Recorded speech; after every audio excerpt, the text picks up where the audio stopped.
अभी हम देखेंगे RFQ क्रिएशन।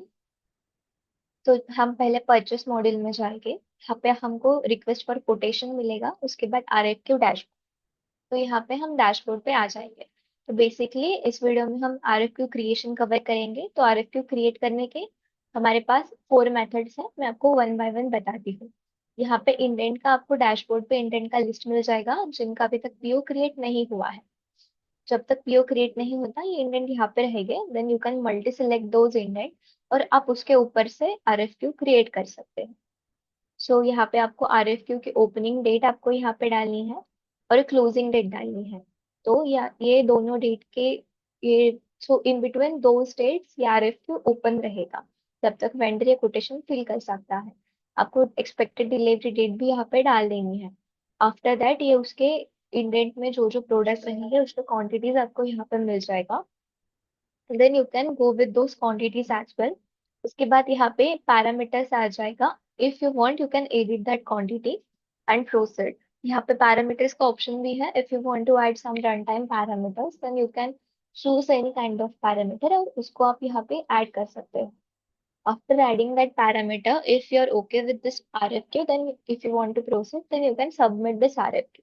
अगर आपको कोई प्रोडक्ट नहीं चाहिए, ये सब इंडेंट में से आए हैं product, then you will get that delete option as well. You can delete any product. And then you can proceed for the RFQ creation. Once you submit the RFQ, it will go for the approval. तो ये था एक procedure RFQ create करने का from indent. We have another procedure as well. अगर आपको multi select करके RFQ create करना है, दैट वाज वन प्रोसीजर। अगर आपको एक ही इंडेंट का RFQ क्रिएट करना है तो आपको यहाँ पे भी एक RFQ क्रिएशन का ऑप्शन मिल जाएगा। So whenever you go with that option, again you have to select your opening and closing date here. In between those date, vendor can be able to fill the RFQ. उसके बाद expected delivery date क्या है आपका? आपको expected delivery date यहाँ पे डालना है। उसके बाद if you want, you can edit the quantity here.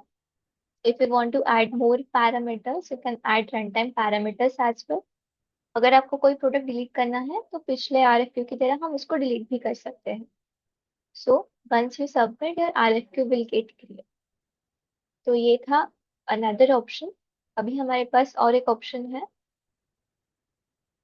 ये थर्ड ऑप्शन है। थर्ड ऑप्शन में आपको यहाँ पे एक रेडियो बटन मिलेगा, दो सेटिंग्स मिलेंगे। अगर आपको विद इंडेंट RFQ क्रिएट करना है तो yes, this is the third option. और this is the fourth way to create RFQ as well. अगर आपको विदाउट इंडेंट जाना है तो अगर आप विद इंडेंट जाएंगे तो again same you have to select opening and closing date, your expected delivery date. उसके बाद आपको सभी इंडेंट का लिस्ट यहाँ पे मिल जाएगा। Then you can multi select the indent which RFQ you want to create.